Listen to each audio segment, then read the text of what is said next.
ऐसे पूरे इम्कान है, इस बात की आशंका है कि अमेरिका यानी डोनाल्ड ट्रंप ईरान पर हमला करने का फैसला ले लेंगे और ईरान पर स्ट्राइक शुरू हो जाएगी। ऐसे पूरे आसार हैं। वैसे तो देखिए ये बिल्कुल हाईली सोर्सेज खबर आ रही है, लेकिन मैं आपको बता दूं कि डोनाल्ड ट्रंप खुद भी कभी कहते क्या है करते क्या है उसमें कई जगह का कई बार फर्क महसूस किया गया है। लेकिन ये आपको बता दें कि बहुत ज्यादा इस बात की आशंका कह लीजिए या संभावना कह लीजिए कि अमेरिका जो है वो ईरान पर 24 से 48 घंटे के अंदर हमला कर सकता है। इसके कुछ और जरा ऐसे क्या खबर मिल रही, कैसे इस बात को पक्का माना जा सकता है? इसलिए कि इस्राइल ने अपने आप को पूरी तरह से हाईली अलर्ट मोड पर रखा है। खबर ये आ रही है कि पेंटागन से इस्राइल के साथ कोऑर्डिनेशन भी हुआ है, क्योंकि हो सकता है कि जब अमेरिका ईरान पर अटैक करे तो ऐसी सूरत में ईरान जो है वो इस्राइल को निशाना बना सकता है।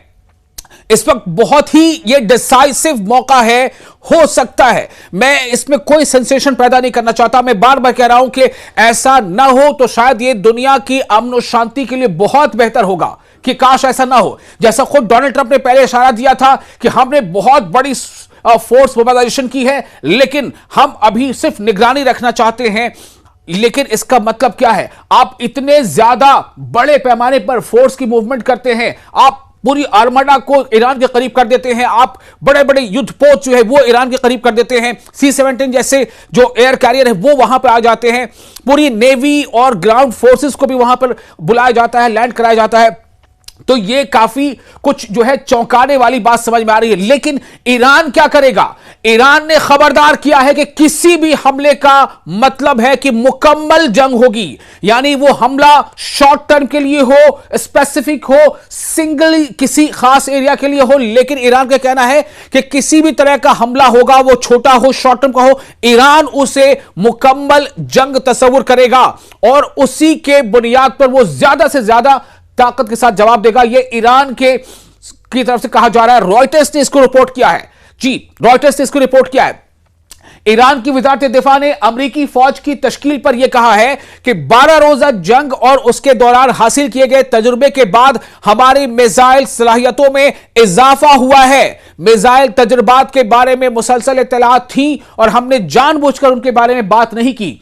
और साथ ही साथ आपको ये बता दें कि क्यों ऐसा लगता है कि यह जंग नागुजीर हो गई है। ऐसा लगता है क्योंकि तुर्की के वजीर खारजा यानी कि तुर्की के एक्सटर्नल अफेयर्स मिनिस्टर का कहना है कि इस बात के आसार हैं कि इस्राइल ईरान पर हमला कर सकता है। अब इसका मतलब यह निकाला जा रहा होगा कि आया इस्राइल ने खुद को अलर्ट मोड पर इसलिए रखा है कि अगर अमेरिका ने ईरान पर स्ट्राइक किया तो कहीं ईरान पलटकर इस्राइल पर हमला न कर दे, इसलिए इस्राइल ने खुद को अलर्ट पर रखा है। या फिर यह कि इस्राइल भी हमला करेगा, साथ ही साथ जब ईरान पर अमेरिका का हमला होगा तो क्या दोनों हमले एक साथ हो सकते हैं? ये बात जो है किसी भी इम्कान से खारिज नहीं है। इस्राएली मीडिया की रिपोर्ट के मुताबिक उर्दन यानी जॉर्डन, मुत्तहिदा अरब अमारात यानी UAE और बरतानिया यानी ब्रिटेन ईरान पर हमले की सूरत में अमेरिकी फौज को लॉजिस्टिक और इंटेलिजेंस मदद फराहम करेंगे।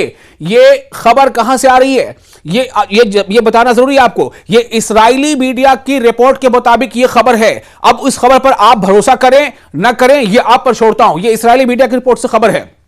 दूसरी तरफ आपको ये बता दें कि जो transfer of missiles and drones in various parts of Iran, यानी कि ईरान ने पहले ही इस बात को महसूस करते हुए कि अमेरिका की इतनी बड़ी फौजी मूवमेंट जो है, इसके मद्देनजर ईरान ने भी अपनी हिकमत अमली बिल्कुल बना ली है और ईरान ने बड़े पैमाने पर किसी भी एक खास जगह पर अपने मिसाइल को यकजा नहीं रखा है, इकट्ठा नहीं रखा है, बल्कि उसे अलग अलग शहरों में अपने मिसाइल्स और ड्रोन्स को ईरान ने फैला दिया है, ताकि अगर कहीं एक खास जगह पर हमला ईरान पर होता है टारगेट करते हुए तो उससे पूरे के पूरे मिसाइल को नुकसान ना हो और वो अपने मिसाइल को बर वक्त इस्तेमाल भी कर सके। एक और आपको बात बता दें कि ट्रंप ने क्या कहा था। अभी ताजा जो बयान था डोनाल्ड ट्रंप ने कहा था कि massive military buildup near Iran. Then Trump ने कहा था कि we have a massive armada moving in the direction of Iran, we will see what happens, we are watching them closely. अब आप सोचें कि ये डोनाल्ड ट्रंप कह रहे थे कि हम ये देखेंगे कि क्या होता है, हम बिल्कुल कड़ी निगरानी रखे हुए हैं और नजदीक से नजर बनाए हुए हैं। protests and anger after man shot dead by immigration agents in Minneapolis. अब आपको यह बता रहे हैं कि क्या वजह है कि अमेरिका इस बहाने से हमला कर भी सकता है और शायद ना भी करे। क्यों? क्योंकि जिस तरह की इल्जामात ईरान पर अमेरिका लगा रहा है कि ईरान के अंदर जो दाखिली इंतशार पैदा हुआ, ईरान के लोग जो सड़कों पर आ गए, उनको ईरान के पुलिस ने जो है वो बहुत ही हार्शली ट्रीट किया। बिल्कुल उसी तरह की सूरत हाल खुद अमेरिका के अंदर पेश आ रही है। अमेरिका के अंदर जो आइस जो एजेंट्स है, यानी कि जो immigration and custom enforcement officers जो है या एजेंट है, उन्होंने 2-3 ऐसी गलतियां कर दी हैं जब उन्होंने लोगों को इमिग्रेशन चेकिंग के नाम पे गोलियों का निशाना बनाया है। और इसकी वजह से बहुत बड़े पैमाने पर अमेरिका के मुख्तलिफ शहरों में डोनाल्ड ट्रंप के खिलाफ, अमेरिका के इंतजामिया के खिलाफ प्रोटेस्ट हो रहे हैं। यह बात भी डोनाल्ड ट्रंप को, यानी ट्रंप एडमिनिस्ट्रेशन को परेशान कर रही है। इस वजह से लोगों का ध्यान भी कहीं शिफ्ट हो, तो इस वजह से डोनाल्ड ट्रंप ये कदम उठा सकते हैं कि वो ईरान पर अटैक करें, या यह भी हो सकता है कि यही इंसिडेंट जो अमेरिका के अंदर अलग अलग जगहों पर प्रोटेस्ट हो रहे हैं, इसी वजह से डोनाल्ड ट्रंप शायद हमले ना भी करें कि कहीं ऐसा ना हो कि और ज्यादा उनके खिलाफ प्रोटेस्ट हो जाए। चूंकि उन्होंने क्या बताया कि जो वहां पर मिनापोलिस में यह हुआ है, तो मिनापोलिस में ये बड़े पैमाने पर ये चीजें हो रही है। मिनापोलिस में एक और इमिग्रेशन एजेंट ने मिनापोलिस में एक शख्स को गोली मार दी है। और आपको ये बता दें कि मशरिक़ वस्ता में अमेरिकी अफवाज की तश्कील पर जेडी वैंस का क्या कहना है। जेडी वैंस ने कहा है कि हम सिर्फ इस बात को यकीनी बनाना चाहते हैं कि हमारे पास इख्तियारात मौजूद हैं, यानी हम सलाहियत रखते हैं और हम जो चाहे कर सकते हैं, जब चाहे जहां कर सकते हैं और जहां चाहे वहां हमला कर सकते हैं। खित्ते में हमारी बहुत सी कुव्वतें हैं। अगर खुदा न करे ईरानियों ने कोई बहुत अहमकाना काम किया, यानी कि उनके अंदाज में गॉड, तो हमारे पास जवाब देने के लिए जरूरी वसाइल मौजूद थे। अब आपको बता दें कि क्यों अमेरिका में भी खुद दाखिली इंतशार बढ़ गया है। सनीचर के रोज मिनापोलिस में जो इमिग्रेशन एजेंट्स हैं, उनकी तरफ से एक और शख्स को गोली मारकर हलाक करने के बाद पूरे अमेरिका में मुजाहरों का सिलसिला जारी है। यह हालत है, यानी कि जिस चीज को बुनियाद बनाकर अमेरिका इतनी दूर ईरान पर हमला करना चाहता है, खुद अमेरिका के अंदर जो आइस एजेंट्स हैं, यानी immigration and custom enforcement officers हैं, वो खुद अमेरिका के फेडरल एजेंट्स जो है वो लोगों को गोलियों का निशाना बना रहे हैं और वहां पर बड़े पैमाने पर अमेरिकी इंतजामिया के खिलाफ प्रोटेस्ट हो रहे हैं। एलेक्स प्रीटी, एक 37 साल नर्स, मिनेपोलिस में रेनी निकोल गुड की इससे पहले की शूटिंग के बाद वफाकी एजेंटों के हाथों हलाक होने वाला दूसरा शख्स है। अब आप सोचें कि दो ऐसे एजेंट्स को रिसेंटली, 2 लोगों को आइस के एजेंट्स ने, यानी immigration and custom enforcement agents ने गोलियां मारी है, जिसके नतीजे में अमेरिका में खुद खल्फशार है। अमेरिका के लोग ही डोनाल्ड ट्रंप और ट्रंप निजाम के खिलाफ जो है सड़कों पर है। अब आपको फिर वापस इधर ले आते हैं कि क्या कुछ चल रहा है ईरान और अमेरिका के बीच। IRGC air space force commander का क्या कहना है। IRGC यानी ईरानियन रिवॉल्यूशनरी गार्ड कॉर्प्स, तो रिवॉल्यूशनरी गार्ड कॉर्प्स, इन्होंने क्या कहा है, जिसे पासदाराने इनकलाब भी कहा जाता है, स्पेशल बिल्कुल एक फोर्स है ईरान की। उनके कमांडर का कहना है कि Trump talks too much, Trump बहुत ज्यादा बोलते हैं, but he should be sure he will get his answer on the battlefield. लेकिन उनको इस बात पर यकीन रखना चाहिए कि उन्हें जंग के मैदान में इसका जवाब दिया जाएगा। ये खामनेई के ये कमांडर ये कह रहे हैं। दूसरी तरफ the United states of America को कौन कह रहा है? Governor of Minnesota. आपको मैं वहां पर उधर ले जा रहा हूं कि गवर्नर ऑफ मिनेसोटा के गवर्नर यूएसए को क्या कह रहे हैं, प्रेसिडेंट को, कि president Trump must withdraw thousands of officers after a horrific shooting carried out today by federal agents. जो आइस यानी कि वही बार बार मैं दोहरा रहा हूं, immigration and custom enforcement officers ने जो गोली मारी है, दूसरा वाकया है, उसके बाद से पूरे अमेरिका में प्रोटेस्ट भी हो रहे हैं। अब आप सोचें कि जो मिनेसोटा के गवर्नर हैं, उन्होंने डोनाल्ड ट्रंप को कहा है कि आप फौरन हजारों जो ऑफिसर्स वहां पर आपने तैनात किए हैं उनको वहां से हटाइए, बेदखल कीजिए। तो ये हालात खुद अमेरिका के अंदर हैं। अब आपको बता दें कि ईरानी मुसल्लह अफवाज ने अमेरिकी अड्डों की मेजबानी करने वाले ममालिक को खबरदार किया है। जितने भी ईरानी मुसल्लह अफवाज, उनका कहना है कि जितने भी मिड ईस्ट में या आसपास के जो देश हैं जहां पर अमेरिका के फौजी अड्डे होंगे, वो खबरदार रहें, क्या खबरदार किया? उनका कहना है कि ये अड्डे जायज अहदाफ होंगे, यानी कि अगर अमेरिका ने हम पर यानी ईरान पर हमला किया तो ईरान इन अमेरिकी अड्डों को निशाना बनाएगा, फिर चाहे वो अड्डा यूएई के अंदर हो, चाहे वो अड्डा जॉर्डन के अंदर हो, चाहे वो अड्डा कहीं और हो पड़ोस के किसी भी मुल्क में। तो ईरान के खिलाफ किसी भी अमेरिकी जारहियत की सूरत में खित्ते में मौजूद तमाम अमेरिकी अड्डों पर फौजी हमले किए जाएंगे। यह वार्निंग क्यों आ रही है? कहीं ना कहीं जो ईरानी फौजी जनरल रहे उनको भी इस बात का एहसास है कि आखिर इतने बड़े जो फौजी मूवमेंट अमेरिका की जानिब से की गई है उसका कुछ तो मकसद होगा। अब आपको बता दें, ट्रंप लाइकली फेवर्स अ वेनेजुएला सॉल्यूशन।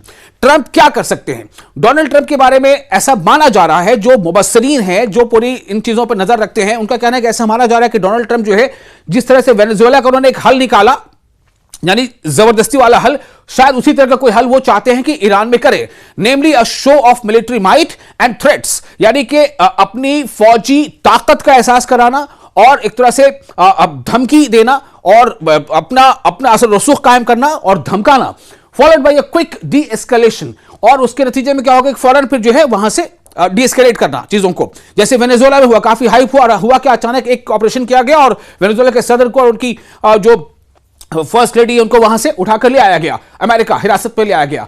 तो जैसा कि उन्होंने अडॉप्ट किया था जून 25 में, तो बॉम्बिंग कैंपेन की थी, जैसे अचानक ईरान पर हमला कर दिया था अमेरिका ने और कहा था कि B-2 बॉम्बर से हमने पूरे जो न्यूक्लियर के जितने भी इंस्टॉलेशंस थे जहां पर न्यूक्लियर का अफजूदगी हो रही थी, उसे हमने जो है बर्बाद कर दिया, तबाह कर दिया, ये कहना था। तो ये भी एक क्विक रिस्पॉन्स था। तो क्या इसी तरह का कोई, यानी कि बहुत तेज हमला और बहुत थोड़े वक्त के लिए हमला अमेरिका कर सकता है, ऐसा मानना है कई मुबस्सरीन का।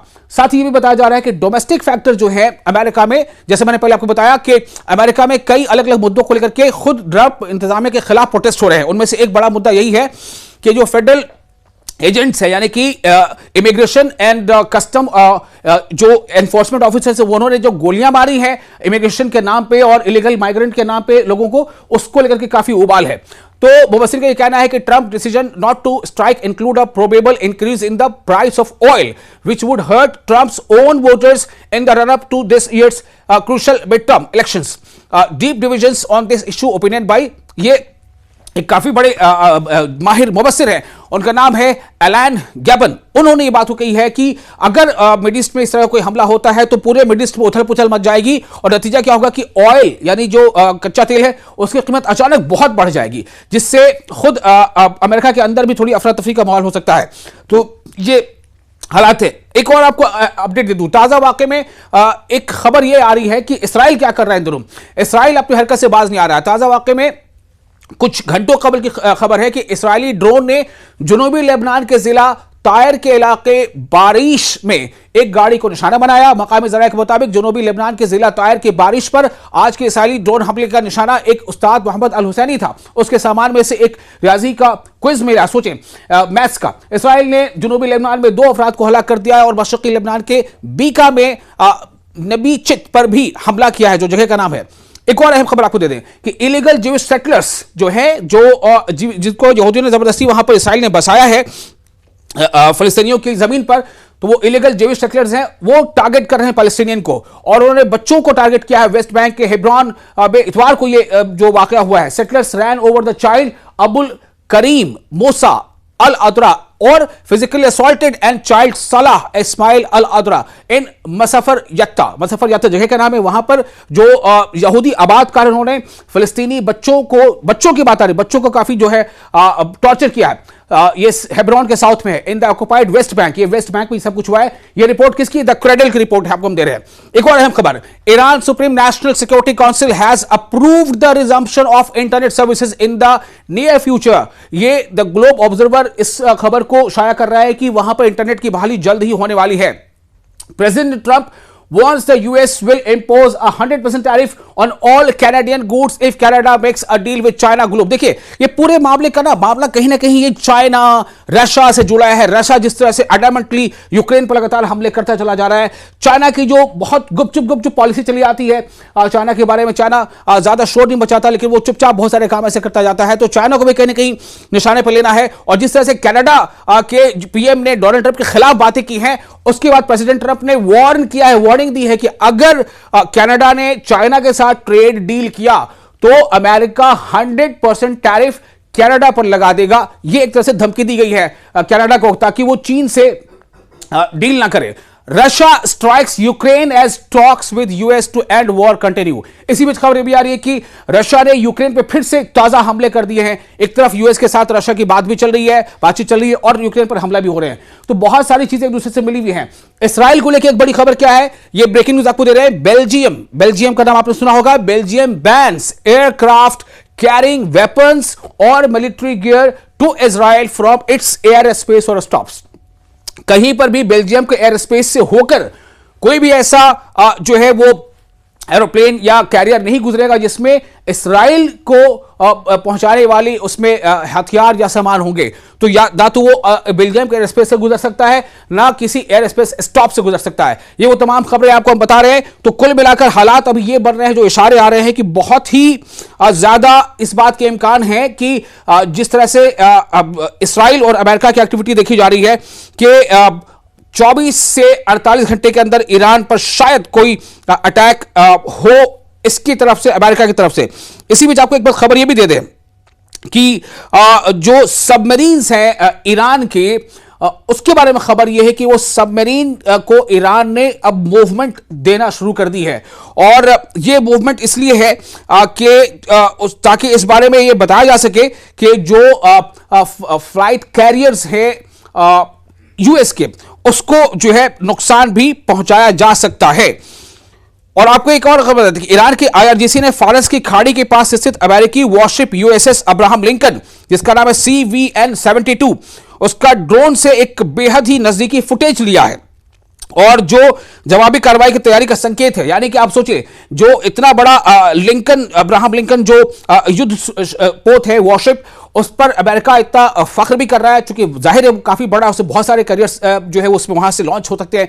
तो उसका बहुत ही क्लोजली एक ड्रोन से फुटेज लिया है और ड्रोन से लिया फुटेज जारी किया है ईरान ने। इसका मतलब है कि ईरान की नजर है वॉरशिप पर। तो ये कहीं ना कहीं एक तरह से वो इस बात का इशारा है कि अगर आप जो है कुछ ऐसा करने जा रहे हैं तो हमारी भी तैयारी है।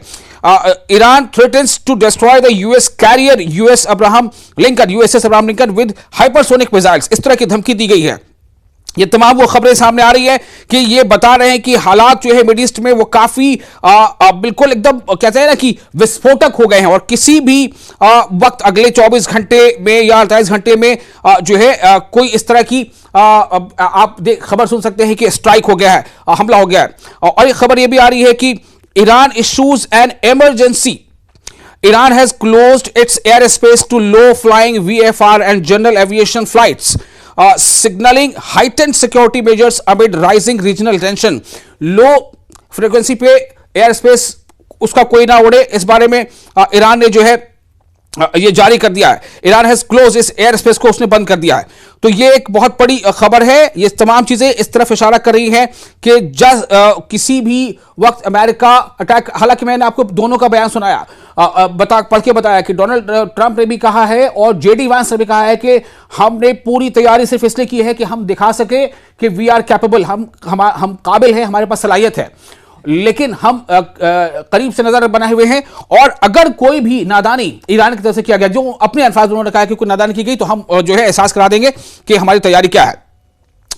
और बहुत सारी ऐसी खबरें वहां पर अभी जो डेवलपमेंट्स आ रही हैं वो ये बता रही हैं कि कुछ भी हो सकता है। जो मैंने आपको पहले बताया कि ये जो सबमरीन है जिनको आप कहते हैं पनडुब्बी सबमरीन का मूवमेंट ईरान ने शुरू कर दिया है। ये काफी अहम है। इसका मतलब क्या है कि आप अमेरिका अगर इतनी दूर से चल के ईरान के इर्द गिर्द आ रहा है, घेरा तंग कर रहा है, तो क्या उसे ईरान को अपनी दिफा का इख्तियार नहीं है? बिल्कुल है। तो ये बात है। और साथ ही आपको ने ये बताया कि देखिए किस तरह से खुद अमेरिका जो है वो परेशान हाल है अपने अंदर हो रहे मुजाहरों से, प्रोटेस्ट से। तो ये बहुत अहम है। और अब बस ये देखना होगा कि क्या वाकई जो ये वाकई अमेरिका हमला कर देगा। एक तरफ देखिए, एक तरफ यूएसए अपनी औकात ईरान को दिखाने पर अड़ा है, दब रहा है, तो ईरान भी पीछे नहीं हटने वाला। यूएस ने अपना स्ट्राइकर ग्रुप अब्राहम जहाज गल्फ ऑफ ओमान में खड़ा कर दिया है। ईरान ने तुरंत संदेश दिया है कि हम इसको हाइपरसोनिक मिसाइल से एक झटके में गिरा देंगे। इसके लिए एक उस वीडियो फुटेज में जारी किया गया है, ड्रोन से ली गई तस्वीर। और ईरान ने ऐसा किया तो अमेरिका को वो झटका होगा जो किसी भी न्याय तक देखा नहीं है, क्योंकि इससे पहले उस पर हुआ नहीं है। तो कुल मिलाकर ईरान ये सिग्नल दे रहा है कि हम झुकने को तैयार नहीं हैं। तो ये क्या वाकई Iran has vowed to destroy the US carrier? अब सवाल ये पैदा होता है कि क्या होगा, क्या हमला हो जाएगा? और this is why no country will invade America. अब देखिए बहुत ज्यादा जो मूवमेंट है ना, ये सच बता रहा हूं आपको कि अमेरिका ने अपने मतलब मैक्सिमम ताकत, यूं कह लें कि हर तरह की, यानी कि नेवी या एयरफोर्स या फिर ग्राउंड लेवल फोर्स, तीनों को वहां पर इकट्ठा कर दिया है। सवाल सिर्फ यह है कि आखिर अमेरिका अगर ईरान पर हमला करता है तो दुनिया को वो क्या बताएगा उसने हमला क्यों किया। लेकिन बहुत क्रूशल है, हो सकता है कि पूरे मिड ईस्ट में एक तरह से ये जंग की आग भड़क जाए।